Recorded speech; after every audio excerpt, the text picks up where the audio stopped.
विद्यार्थ्यांनी टिळा टिकली लावू नये, हातामध्ये धागा बांधू नये अथवा बांगड्याही घालू नयेत असा अजब फतवा केसी गांधी शाळेनं काढलाय। नियमांचं पालन न केल्यास शिक्षा होईल असंही या फतव्यामध्ये म्हटलंय। तर या विरोधात पालकांनी संताप व्यक्त केला। या संदर्भात त्यांनी केडीएमसीकडे तक्रार केली आहे। पालकांच्या तक्रारीची दखल घेत केडीएमसीनं शाळेला नोटीस पाठवली आहे। खुलासा करण्याचे आदेशही दिलेले आहेत।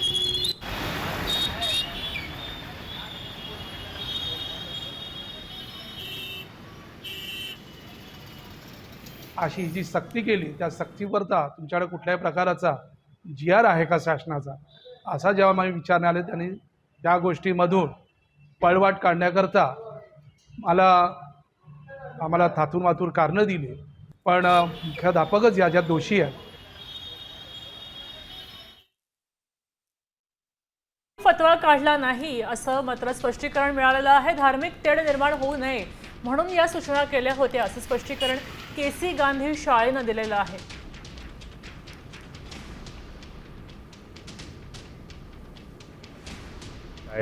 आहे ही बातमी आता सगळ्याच चॅनलवर तुम्ही दाखवतात आहेत। माझं हेच म्हणणं आहे की शाळेकडून असं काही फतवा बितवा काही काढलेलं नाही आहे।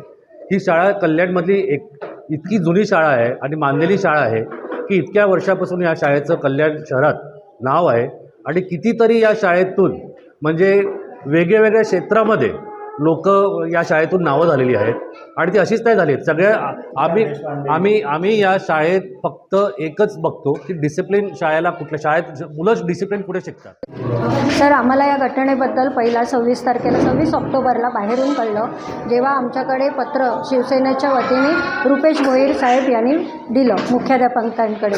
मुख्याध्यापकांनी त्यावेळेला त्यांना परिस्थिती समजून सांगितली की अशा प्रकारचं काही घडलेलं नाही। ज्या वेळेला मुख्याध्यापकांनी त्यांना हे सांगितलं ते म्हणाले आम्ही काही दिवसानंतर येतो आणि आम्ही त्याच्यावरती इकडे विचारणा सुरू केली की असं काही कोणी शिक्षकांनी काही केलं आहे का। आता सर्वप्रथम पहिली गोष्ट ही आहे की शाळेने अशा कुठल्याही प्रकारचा फतवा काढलेला नाही। आता isakal.com आहे देशातील नंबर 1 ची मराठी न्यूज वेबसाईट। प्रत्येक अपडेटसाठी isakal.com ला नक्की भेट द्या।